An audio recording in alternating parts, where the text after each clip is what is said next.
Coming up next on KPBS Evening Edition, a breakdown of how the city of San Diego plans to pay for an expanded convention center. And here's a hint, tourists and taxpayers will be digging a little deeper into their wallets. Also, more than 140 new products were introduced by San Diego companies this year. Some of the best got recognized today. And another San Diego company is helping people with autism find unusual jobs. KPBS Evening Edition starts now.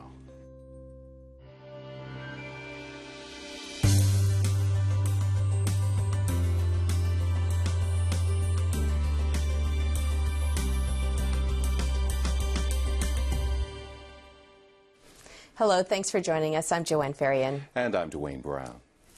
Well, the California Coastal Commission has come up with a new objection to plans for developing the Navy's headquarters on the San Diego waterfront. The Commission's revised review of the project says it doesn't meet new federal design standards to protect it against terrorism. Last month, the Commission voted to scuttle the plan, which it had approved 2 decades ago, saying the plan was no longer in tune with the Embarcadero as it is today.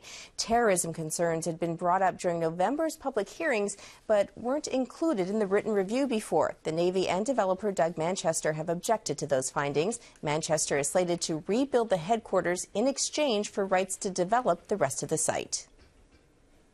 San Diego police are gearing up for a possible port blockade by Occupy San Diego. Protesters say they want to shut down ports all along the West Coast on Monday morning.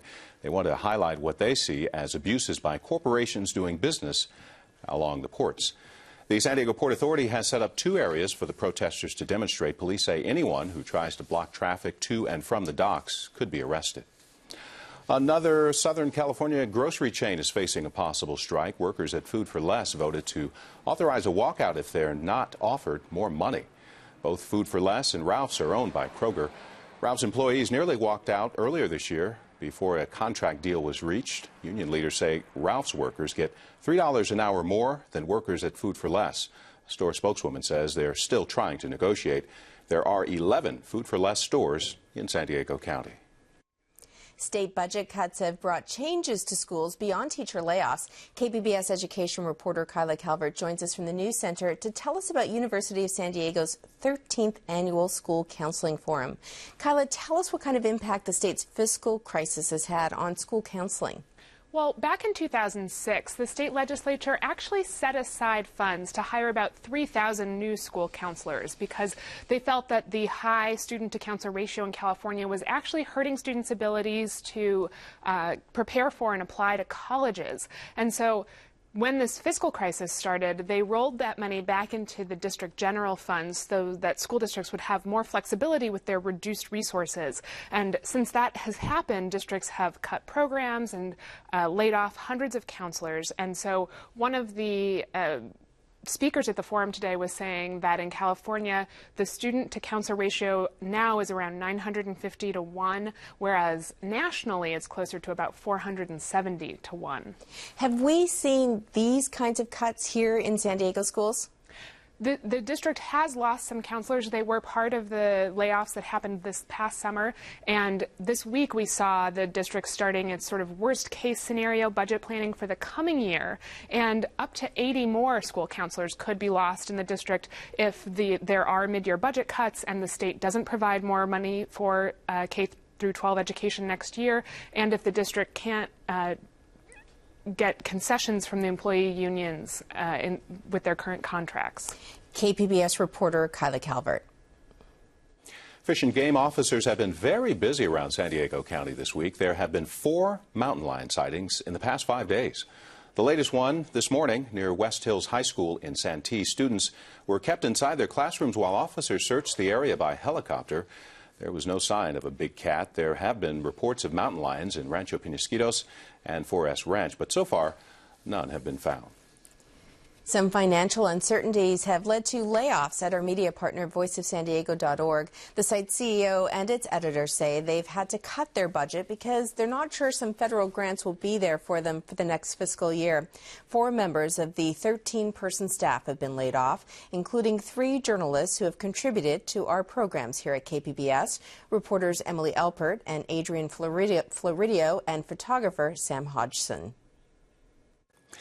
A San Diego company called Jobs for Autism helps young adults with the disorder find unusual jobs. KPBS reporter Peggy Pico joins us from the News Center. So, Peggy, companies apparently all over the country are hiring these folks. How come? Well, Dwayne, Jeffrey Stein, the founder of Jobs for Autism, says employers have discovered that adults on the autism spectrum are very focused and reliable, making them unusually dedicated employees. And let's talk about that unusual word and the jobs. What kind of jobs are being offered here? Well, there's certainly a wide variety that ranges from working on a movie set to security positions, motorcycle repair, and computer and video game programming are very popular.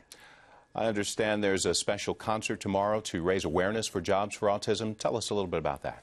That's right. Willie Nelson's son, Lucas Nelson, and his band will perform at the Birch North Park Theater tomorrow night. Headlining for them is the Kingsmen, which is a group of musicians who have autism. Tickets are $15 at the door, but they're free to anyone who is on the autism spectrum. But the money being raised is just to pay for the event. Stein said if you want to make a donation, make that a donated job. Pretty cool, Peggy. You can find out more about the benefit performance and Jobs for Autism on our website, kpbs.org.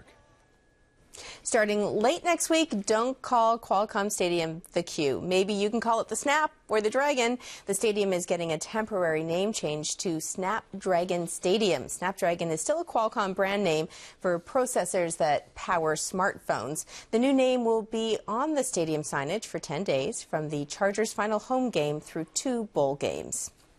And tomorrow morning, San Diegans will get a chance to see a rare total lunar eclipse, and it's expected to be quite a sight.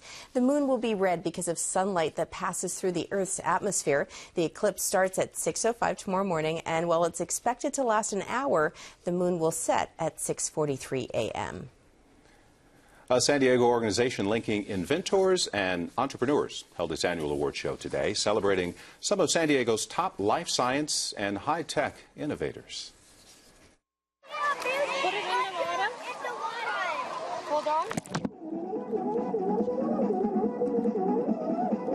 on. This is the first waterproof case for your iPhone 4 on the market. The San Diego company LifeProof designed it.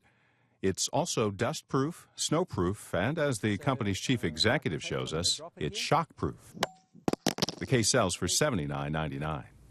Pick it up again. Beautiful. Everything's fine. This event is in its 24th year, and this is where San Diego's high-tech companies are connecting. It's grown and grown and grown, and you see from the turnout today, 800, 900 people coming together to look at these products. So it's a great, great invention day for San Diego. This year, there were 140 new product launches from San Diego. 24 companies were on display for several hundred folks to see up close and personal. In the action sport category, Hydroflex out of Oceanside won for the only adjustable surfboard on the market. And I'm just pumping it up, and that's a standard Schrader valve, tire valve. Got it. And I'm pumping. So as I'm pumping, and we have the gauges, the air is spreading in through the foam and in the foam, and creating tension in there. Got it. Tension is going to adjust so I'm going to have different flexibility. The price tag starts in the mid-$600 range. And in the software category, the Ion Personal Genome Machine won hands down. This tiny chip allows researchers to sequence the genes of almost anything within 2 hours. So this allows a whole different way of speeding up science, of speeding up the scientific process. It's completely revolutionary. That's why speed is so important.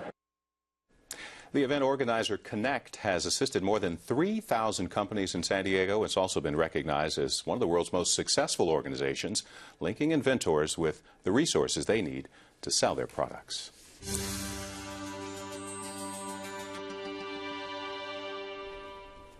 San Diego City Council spent the week working on a plan to pay for a $550 million convention center expansion. It looks like tourists and taxpayers will be on the hook, and a group of Latino residents in Escondido are threatening to sue their city council for violating state and federal voting laws. They say their elected leaders represent the wealthy and white community, yet half the city is Latino. My guests on the Evening Edition Roundtable are KPBS Metro reporter Katie Orr and David Garrick, Escondido reporter with the North County Times. Thank you both for being here. Thank you.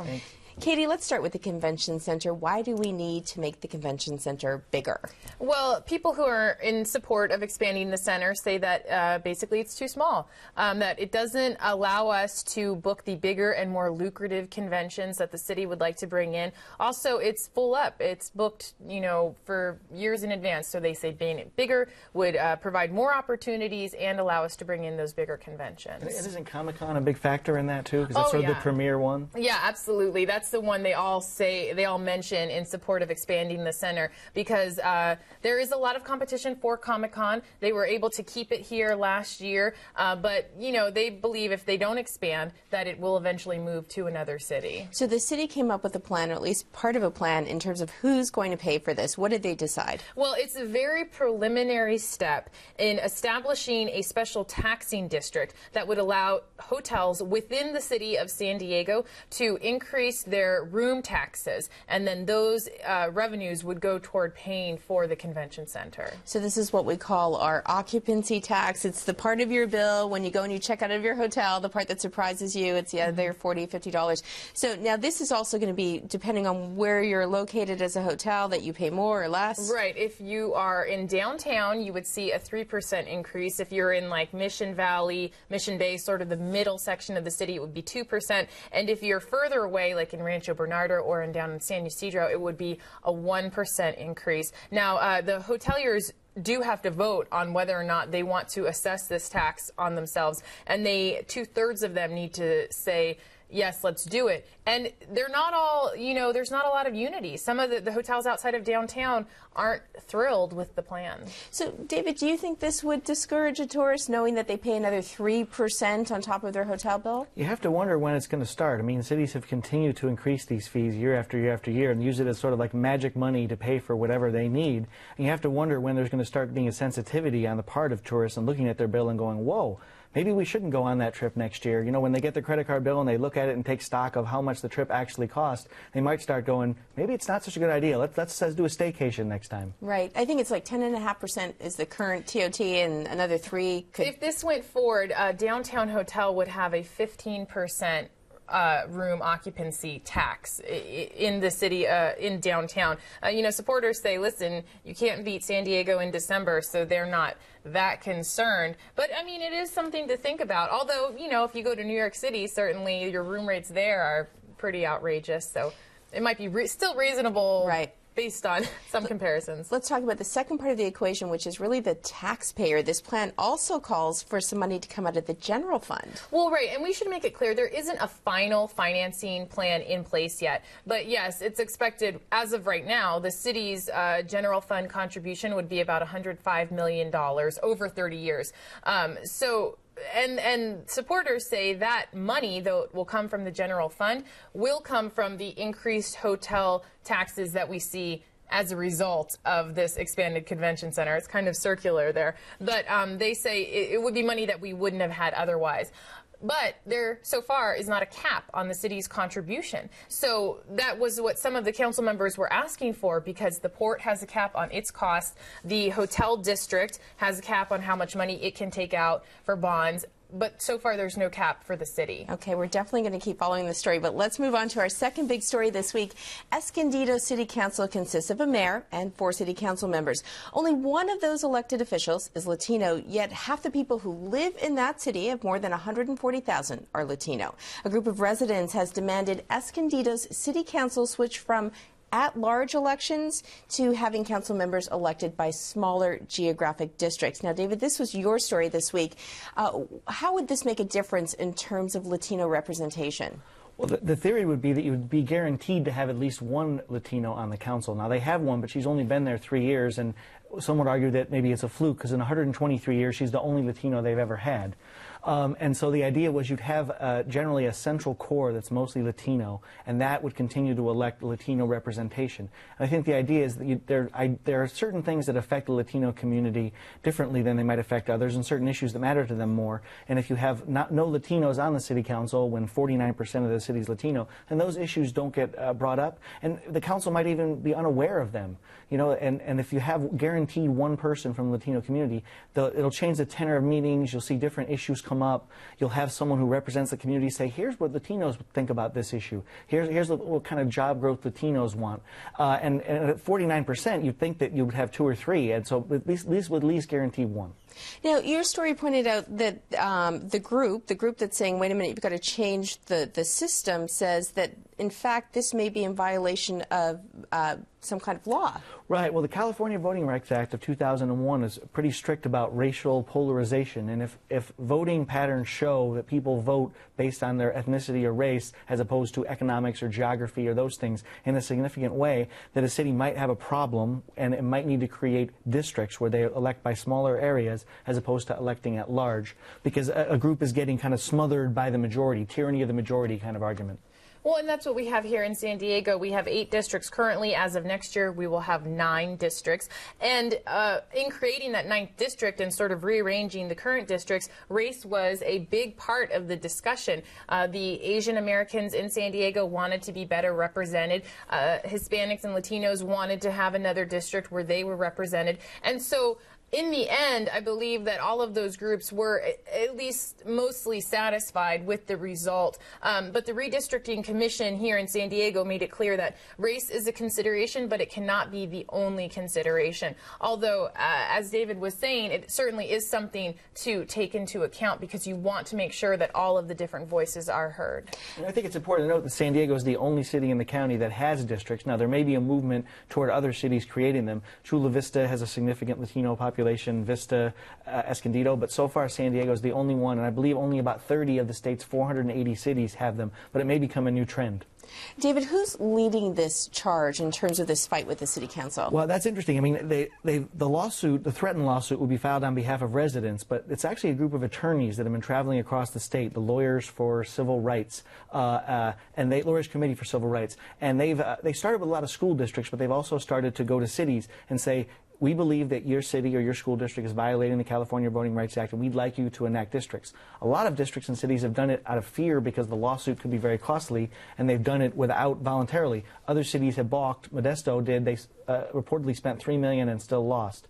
Escondido will maybe be the next to fight. They've vowed to fight it, although their city attorney has to study the issues that were raised. But the city council members say they'd like to fight it, but it's sort of pending the city attorney's analysis. Why, though? Why would a city want to fight this? I think they're against districts. They feel like it would polarize the city. They feel like council members who represented only a small geographic area might have parochial interests where they would fight another council member over things. Council members would become less familiar with all the issues affecting the entire city and would only care about a smaller number of issues affecting only a few neighborhoods. They feel like districts actually would be counterproductive for the city's progress and prosperity. Does that happen?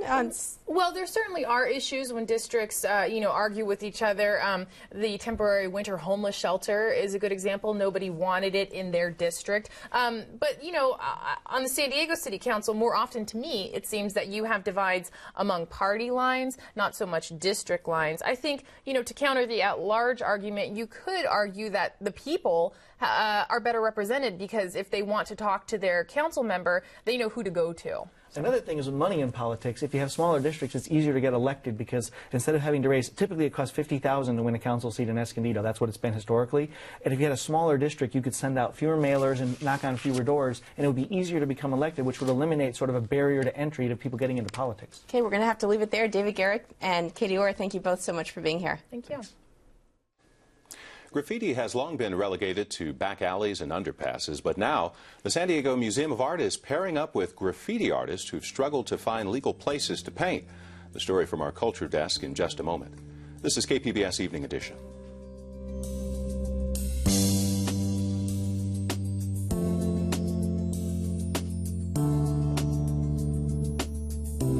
Do you dare move from an ordinary to an extraordinary life? Don't allow anybody else's opinions. Don't allow what it says on the internet. Don't allow the research. Don't allow what anybody out there tells you is possible or not possible. Join Dr. Wayne Dyer for Wishes Fulfilled, a joyful journey to manifesting your deepest desires while living from your highest self. Saturday at 7 on KPBS. The American people have named PBS the most trusted source of news and public affairs for the 8th year in a row. Trust. The American people have spoken. Thank you. I'm Judy Woodruff on the next News Hour. A make-or-break European summit on the sovereign debt crisis, plus Shields and Brooks. That's Friday on the PBS News Hour.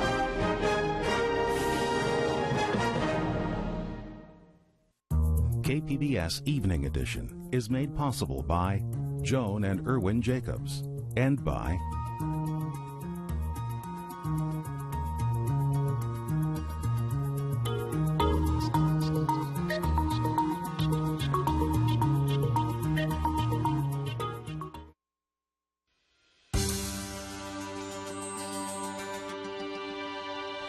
The San Diego Museum of Art just opened the exhibition Modern Mexican Painting. Part of the exhibit is a new mural commissioned by the museum using graffiti artists. From our culture desk, KPBS arts reporter Beth Accomando looks at the collaboration between the museum and Writer's Block. When Alexander Jarman decided to partner with Writer's Block to have graffiti artists interpret images from the Modern Mexican Painting exhibit, he knew it would raise eyebrows. We are going to get some questions about pairing Diego Rivera imagery with graffiti. But what better way to convey what goes into creating murals like the ones by Diego Rivera than to commission one to go up in the museum where people can watch its progress? Plus, graffiti is a key part of contemporary urban muralism. But this raises another question. What happens to this rebellious art form when it's placed in a mainstream setting?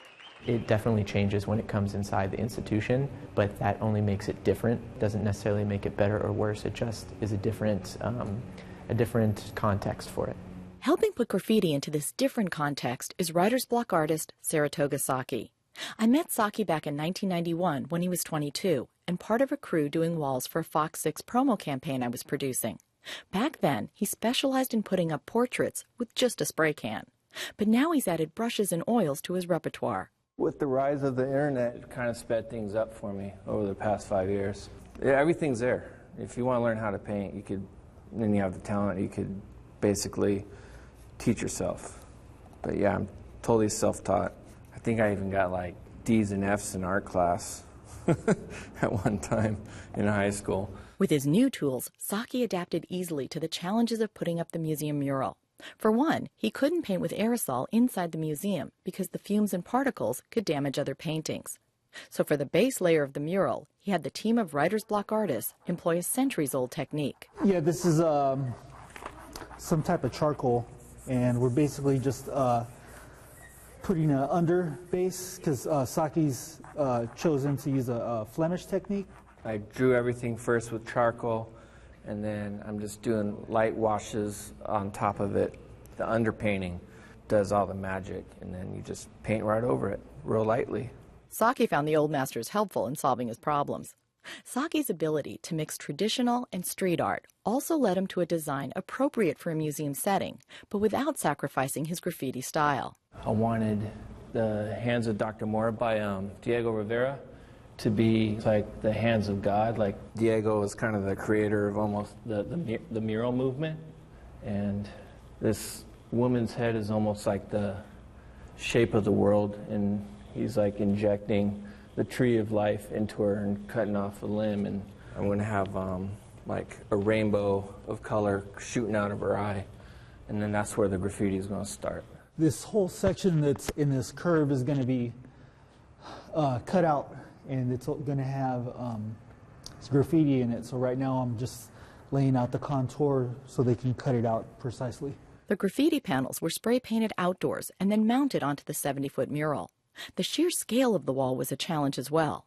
Sectioning it off through a grid helped. Yeah, the grid helps us so we can measure out the wall and get everything in the right place. And once you have one thing in the right place, it helps you get other things in the right place. Back in the day, Saki never would have used a grid. But his attitude has changed about a lot of things, especially after he started going to museums and seeing the art with an open mind. And I think that made me a better graffiti artist, being more open to all sorts of art, you know, and seeing paintings I've seen in books before, and they didn't actually look like how they looked in books. They looked like just, whoa. That's precisely the feeling Alexander Jarman wants to elicit from people coming to the museum and seeing the mural from Writer's Block. Nothing replaces having an experience with the art right in front of you. Seeing the impressive 70-foot mural up close may be exactly the type of intimate experience that'll bring people around to appreciating graffiti as a fine art. That was arts reporter Beth Accomando. The Writer's Block mural will be on display indefinitely at the San Diego Museum of Art. This is KPBS Evening Edition.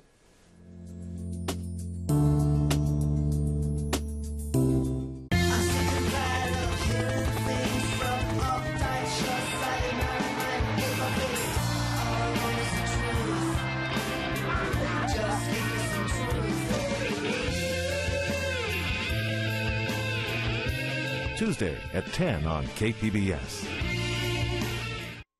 Because of our members, it's possible for everyone around us to discover something new every day, right here on KPBS. And in doing so, our members make this a better and stronger community. Thanks for your support.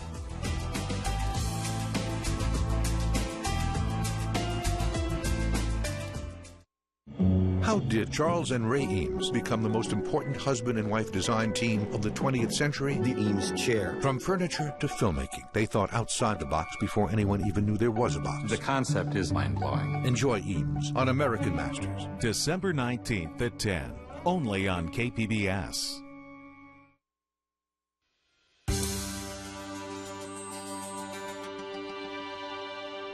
Welcome back to the Public Square and KPBS Evening Edition. Earlier this week, I spoke with two San Diego taxpayer groups about Governor Jerry Brown's initiative to raise taxes on the wealthy and increase the sales tax by half a cent. The conversation largely focused on education funding because the new revenue would be earmarked for education only. While Matt Schachter felt a little shortchanged by the conversation, here's what he had to say. I was gnashing my teeth during this discussion about California taxes and spending, as I usually do. All these discussions always seem to revolve around education spending and ignore the rest of the spending and the already existing revenue and how California spends so much less on schools than other states.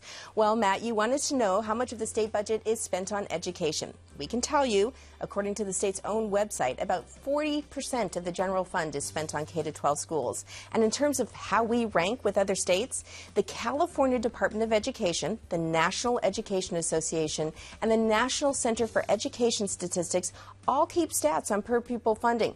All three agencies calculate per-pupil spending using different methods, but no matter which measure is used, California repeatedly ends up below the national average. You can weigh in on this conversation by following us on Twitter, liking us on Facebook, and you can always email me directly, jfarian@kpbs.org. And you can watch and comment on any of the stories you saw tonight on our website, kpbs.org/evening edition. Thanks for joining us. Have a great evening. We leave you with a look at the weekend forecast.